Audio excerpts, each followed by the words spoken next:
बेटी पढ़ाओ बेटी बचाओ है तो अच्छी बात है, लेकिन भाई साहब बेटों को भी बचा लो। यहाँ बेटियाँ ही संकट में नहीं, बेटा भी महा संकट में है। इस समाज को जितना अधिकार बेटियों का रहने का है उतना ही अधिकार बेटों का भी है।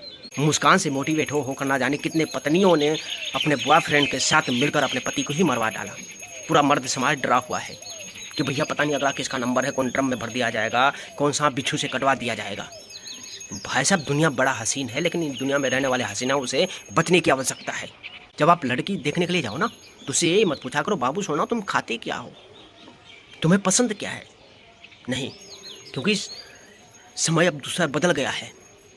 पूछा करो तुम्हारी कितने हैं, कहाँ कहाँ चक्कर है, कितने फ्रेंड कितने बॉयफ्रेंड है। क्योंकि उस लड़की का माँ बाप तुम्हें बताने वाले नहीं है, माँ बाप भाई तुम्हें बताने वाले नहीं है उस लड़की के बारे में। तुम्हें ही पूछना पड़ेगा, तुम्हें ही गहराई तक जाकर पता करना पड़ेगा वो कैसी है, कहाँ कहाँ क्या है। 500,000 बस सोचा करो, फिर शादी वादी आगे क्या करो। और मैं उस बेटी का बाप को कह देना चाहता हूँ भाई साहब, जब आपकी औकात नहीं हो ना ये बेटी को संभालने की, जब आपकी औकात नहीं है संस्कार देने की, आपकी औकात नहीं है जिम्मेवारी निभाने की, तो ये जिम्मेवारी तुम किसी सीधे साधे भोले वाले लड़कों के ऊपर मत डाला करो। तुम्हें सब कुछ मालूम होता है कि तुम्हारी बेटी कहाँ क्या है, फिर भी तुम वहाँ किसी सीधे साधे लड़के को गले में डाल देते हो, उससे शादी करवा देते हो।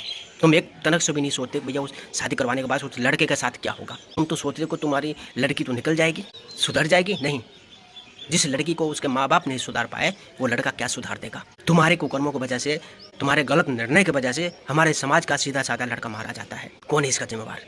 मैं समाज के लड़कों से फिर से कह देना चाहता हूँ, दुनिया बड़ा हसीन है, लेकिन इस दुनिया में रहने वाले हसीनाओं से बचने की आवश्यकता है, सतर्क रहने की आवश्यकता है।